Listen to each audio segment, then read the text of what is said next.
Assalamualaikum warahmatullahi wabarakatuh. Sebelumnya perkenalkan, nama saya Diah Ramadhani dengan NPM 23412060 dari kelas akuntansi 23A. Pada video kali ini, saya akan membahas sedikit materi mengenai negosiasi pada mata kuliah komunikasi bisnis. Pengertian teks negosiasi. Di sini ada yang sudah tahu belum apa itu teks negosiasi? Jadi, teks negosiasi ini adalah suatu bentuk interaksi sosial yang biasanya berfungsi sebagai media untuk mencapai suatu penyelesaian bersama antara pihak yang memiliki perbedaan kepentingan. Pihak tersebut akan berusaha menyelesaikan perbedaan yang muncul dengan cara berinteraksi dan mencari solusi dengan tidak merugikan salah satu pihak. Berdasarkan pengertian dari teks negosiasi ini, maka negosiasi dilakukan karena pihak yang memiliki kepentingan perlu memuat sebuah kesepakatan mengenai masalah yang sedang menuntut penyelesaian bersama. Tujuan dari hal itu antara lain untuk mengurangi perbedaan kepentingan dari setiap pihak yang terlibat. Dengan mencari cara untuk menemukan tujuan yang sama dan menciptakan sebuah kesepakatan yang disetujui kedua belah pihak, sebelum melakukan proses negosiasi tersebut, seharusnya kita menetapkan dulu wakil dari setiap pihak yang terlibat. Begitu pula bentuk ataupun struktur interaksinya, apakah mediasi atau dialog. Tujuan teks negosiasi. Teks negosiasi dibagi menjadi dua jenis. Dari masing-masing jenis ini mempunyai ciri-ciri yang lebih spesifik. Yang pertama yaitu negosiasi formal. Mengapa dikatakan sebagai negosiasi formal? Karena jenis negosiasi ini dibuat dan ditujukan untuk kepentingan formal. Contohnya, untuk mengajukan suatu negosiasi penawaran jasa ataupun barang kepada lembaga pemerintahan dan lembaga pendidikan. Bisa jadi konteksnya negosiasi secara langsung di dalam sebuah forum, fit and proper test, dan wawancara. Ada pula yang teks negosiasi formal yang dibuat dalam versi dokumen dan bersifat otentik. Dari beberapa hal yang disebutkan di atas, hasil akhirnya tetap mengikat. Biasanya negosiasi tersebut dilakukan atas nama lembaga, tidak atas nama perorangan. Yang kedua yaitu negosiasi informal. Jika dilihat dari namanya, jenis negosiasi ini adalah kebalikan dari negosiasi formal. Negosiasi informal merupakan jenis negosiasi yang lebih sering digunakan di kehidupan sehari-hari masyarakat secara umum. Sehingga dalam prosesnya akan ada pertemuan interaksi yang dekat dan juga kegiatan melobi seseorang dalam suasana santai. Ciri-ciri dari teks negosiasi informal ini tidak perlu dibuat ataupun dipersiapkan terlebih dahulu, sehingga bisa kamu lakukan secara langsung saat itu juga. Sementara untuk hasilnya juga tidak mengikat seperti negosiasi formal.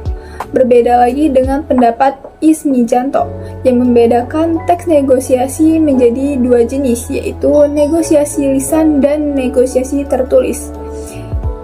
Nah, teks negosiasi lisan ini adalah jenis negosiasi yang berbentuk percakapan antara satu pihak dengan pihak lain. Salah satu bentuk dari teks negosiasi lisan yaitu negosiasi jual-beli, di mana jenis negosiasi ini biasanya digunakan bagi para penjual dan pembeli. Barangkali kamu adalah salah satu orang yang pernah melakukan negosiasi saat melakukan belanja online maupun offline. Nah, lalu teks negosiasi tertulis ini sudah sesuai dengan namanya. Jenis teks negosiasi tertulis merupakan negosiasi yang biasanya menggunakan gaya bahasa yang perlu diperhatikan. Misalnya saja dengan menggunakan bahasa yang baku dan pastinya menggunakan bahasa tulis. Sementara bentuk dari negosiasi tersebut ada beberapa macam yang barangkali pernah kamu temui. Di antaranya surat permintaan, surat penawaran, dan surat proposal. di mana sebenarnya jenis teks negosiasi tersebut sangat jarang digunakan di dalam kehidupan sehari-hari. Ciri-ciri teks negosiasi. Seperti yang sudah dibahas sebelumnya, bahwa pengertian teks negosiasi adalah suatu proses tawar-menawar antara kedua belah pihak, sehingga tercapai suatu persetujuan dan pembelian. Negosiasi di dalam kehidupan sehari-hari memang seringkali kita gunakan. Akan tetapi, kita tidak selalu menyadari hal itu. Adapun contoh negosiasi yang seringkali kita praktikkan di dalam kehidupan sehari-hari adalah ketika kita melakukan penawaran saat membeli baju, sepatu, baik itu online maupun secara langsung. Mungkin karena sudah terlalu biasa dilakukan, kita sampai tidak bisa tahu mengenai ciri-ciri teks negosiasi itu sendiri. Nah, berikut ini saya akan menjelaskan mengenai beberapa ciri dari teks negosiasi. Yang pertama berupa dialog, tapi terkadang juga ada yang berbentuk sebagai proposal penawaran. Hal tersebut bergantung pada konteks keperluannya. Lalu yang kedua, ada lawan yang bisa diajak dialog. Apabila dialog sendiri berarti itu bukan termasuk negosiasi. Yang ketiga, berupa kegiatan komunikasi, baik secara tertulis maupun lisan, langsung ataupun tidak langsung.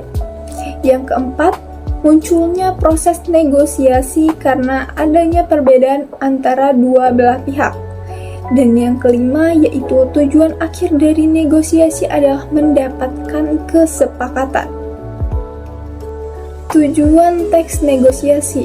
Tujuan teks negosiasi ini dibagi menjadi 3, antara lain, yang pertama bertujuan untuk memperoleh kesepakatan yang di dalamnya terkandung beberapa kesamaan, seperti saling mengerti dan saling setuju.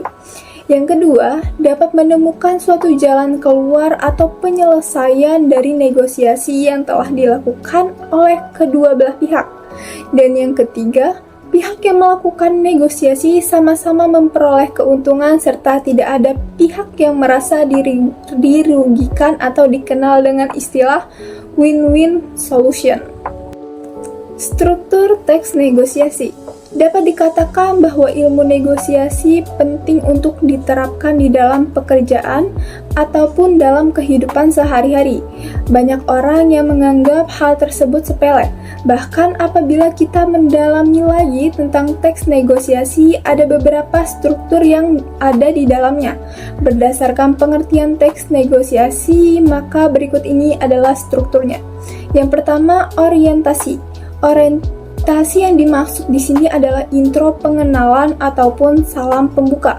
Apabila menggunakan bahasa interaksi dengan pihak lain, dapat dikatakan hal itu sebagai ajang basa-basi dulu. Jadi, di dalam teks negosiasi ada urutan dan juga etikanya. Tidak boleh langsung membuat negosiasi secara langsung. Lalu yang kedua adalah permintaan.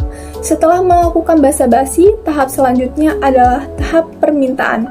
Tapi perlu kamu pahami bahwa permintaan ini hanya harus menyesuaikan dari selera dan juga kebutuhan kamu. Saat ada permintaan, pastinya pihak penyedia barang ataupun jasa akan memberikan harga terlebih dahulu. Akan tetapi, sebelum masuk ke dalamnya akan ada tahap yang ketiga, yaitu tahap pemenuhan. Pemenuhan tersebut lebih fokus pada penyedia barang dan juga jasa. Apakah pihaknya dapat memenuhi permintaan kamu atau tidak? Untuk kasus permintaan yang terjadi dalam jumlah banyak, pihak penyedia akan melakukan konfirmasi ataupun koordinasi beberapa waktu untuk memastikan stok barang ataupun jasa yang diminta. Lalu yang keempat yaitu penawaran. Di sini kita sudah masuk ke tahap penawaran. Apabila tahap-tahapan di atas sudah cukup, maka akan terjadi penawaran. Apabila harga yang ditawarkan belum cocok dan sesuai, kamu bisa melakukan negosiasi sebelum akhirnya kamu akan memutuskan sepakat ataupun menolak. Yang kelima, persetujuan. Setelah kedua belah pihak melakukan penawaran dan ditemukan suatu kesepakatan, itu berarti sudah masuk ke tahap persetujuan. Dalam tahap ini sebaiknya dilakukan tanpa ada paksaan, sehingga kedua belah pihak sama-sama bisa mendapatkan keuntungan. Jika tahap ini sudah selesai, maka kamu bisa masuk ke tahap selanjutnya, yaitu tahap pembelian. Apabila sudah cocok dan sesuai di antara kedua belah pihak, barulah dilakukan transaksi pembelian. Jika berhasil terjadi transaksi pembelian tersebut, itu artinya kamu berhasil melakukan praktik negosiasi. Dan yang ketujuh yaitu penutup. Pada bagian penutup ini akan terjadi kesepakatan. Dengan begitu, transaksi dan juga penawaran pun selesai. Apabila di awal kamu melakukan basa-basi, maka sebaiknya harus ditutup dengan kalimat yang sesuai, agar bisa memberikan kesan yang baik kepada pihak penyedia atau pembeli. Unsur teks negosiasi. Bukan hanya struktur saja yang perlu diperhatikan saat membuat teks negosiasi, tetapi unsur-unsur yang ada di dalam teks negosiasi juga perlu diperhatikan. Yaitu yang pertama, adanya suatu kepentingan yang ingin dicapai antara kedua belah pihak. Yang kedua, adanya hasil kesepakatan dari kedua belah pihak. Yang ketiga, terdapat partisipan, yang dimana ada pihak yang melakukan pengajuan penawaran dan ada yang pihak yang menawar. Dan yang keempat, dalam pengajuan terdapat juga penawaran. Cukup sekian pembahasan materi dari saya. Semoga apa yang saya sampaikan dapat bermanfaat untuk kita semua. Mohon maaf apabila ada kesalahan. Saya ucapkan terima kasih. Wabillahi taufiq wal hidayah. Wassalamualaikum warahmatullahi wabarakatuh.